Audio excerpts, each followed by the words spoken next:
दोस्तों नमस्कार। महाराष्ट्र में आगामी 10 जून को राज्यसभा चुनाव होने हैं। ऐसे में छोटे छोटे राजनीतिक दलों ने भी अपनी भूमिका स्पष्ट करने की तैयारियां शुरू कर दी है। महाविकास आघाड़ी गठबंधन को समर्थन देने वाली बहुजन विकास आघाड़ी वीबीए ने इस चुनाव में बीजेपी को वोट देने की बात कही है, तो दूसरी तरफ समाजवादी पार्टी ने मतदान करने की बात कही है। ऐसे महाविकास आघाड़ी सरकार की मुश्किलें बढ़ती हुई नजर आ रही है। अभी तक एआईएमआईएम ने भी अपने पत्ते नहीं खोले हैं। वहीं राज ठाकरे के एमएनएस का एक विधायक किसको वोट करेगा? क्या राज ठाकरे अपने चचेरी भाई और महाराष्ट्र के मुख्यमंत्री उद्धव ठाकरे के समर्थन में वोट दिलवाएंगे?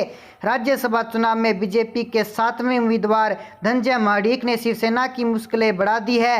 वहीं शिवसेना अपने 6वें उम्मीदवार को जिताने के लिए एड़ी चोटी का जोर लगा रखा है। दोनों ही शिवसेना और बीजेपी की जीत अब निर्दलीय विधायकों के वोट पर निर्भर है। एक समय एक एक वोट बेहद महत्वपूर्ण है। ऐसे एमएनएस का एक वोट भी किसी उम्मीदवार की हार जीत का फैसला कर सकता है। लिहाजा मनसे की अगले कदम पर सबकी नजरें टिकी हुई है।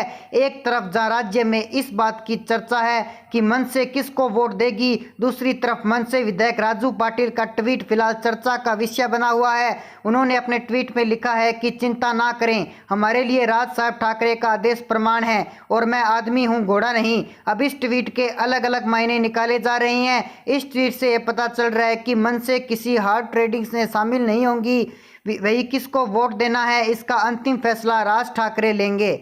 राज्यसभा चुनाव के लिए कुछ ही दिन बचे हैं। इसी बीच राजू पाटिल नॉट रीचेबल हो गए हैं। इसकी वजह से बाजार गर्मा गया है। अपने ट्वीट में उन्होंने लिखा था कि मैं घोड़ा नहीं हूं। ऐसे में नॉट रीचेबल होने की वजह क्या है? सवाल यह भी उठ रहा है कि वो खुद से नॉट रीचेबल हुए हैं या फिर किसी के आदेश पर उन्होंने किया है। बीते कई दिनों से राज ठाकरे महाविकास आघाड़ी सरकार पर निशाना साध रहे हैं।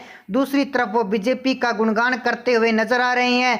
आने वाले दिनों में बीएमसी समेत कई नगर पालिकाओं के चुनाव होने हैं। ऐसे में राज ठाकरे राजनीतिक समीकरण को देखते हुए क्या फैसला लेते हैं, इस पर भी सभी की निगाहें लगी हुई है। राज्यसभा चुनाव जीतने के लिए हर उम्मीदवार को 42 वोट पाना जरूरी है। वर्तमान में आघाड़ी के पास 159 विधायक, शिवसेना के पास 55, एनसीपी के पास 54, कांग्रेस के पास 44, आघाड़ी में शामिल अन्य छोटे दलों के 8 और निर्दलीय विधायक आघाड़ी के साथ हैं। 6वें उम्मीदवार को जिताने के लिए शिवसेना के पास 13 अपने वोट हैं। अगर उन्हें एनसीपी के 12, कांग्रेस के 2 तथा आघाड़ी में शामिल होने वाले छोटे दलों के 8 और निर्दलीय विधायकों के वोट मिल जाते हैं तो आघाड़ी के कुल अतिरिक्त वोटों का योग 43 होता है। विपक्षी में बैठी बीजेपी के पास 113 विधायक, बीजेपी के 106 विधायक, आरएसपी के 1 जनुस राज्य और निर्दलीय 5 विधायक हैं। ऐसे में बीजेपी अपने 2 उम्मीदवार आसानी से जिता सकती है। लेकिन अगर बीजेपी तीसरी सीट के लिए लड़ती है तो उसे 13 अतिरिक्त वोट जुटाने होंगे। अब राज्यसभा का चुनाव खुले मतदान से होता है। ऐसे पार्टियों के विधायक के टूटने की संभावना न के बरकरार होती है, लेकिन निर्दलीय विधायकों के टूटने का खतरा बना रहता है। तो दोस्तों, ऐसे में आपकी जो भी राय है आप हमारे कमेंट सेक्शन में जरूर बताएं। साथ ही हमारे चैनल को कर लीजिए सब्सक्राइब ताकि हमारे नए नए अपडेट्स आप तक पहुंच सके। जय हिंद, जय भारत।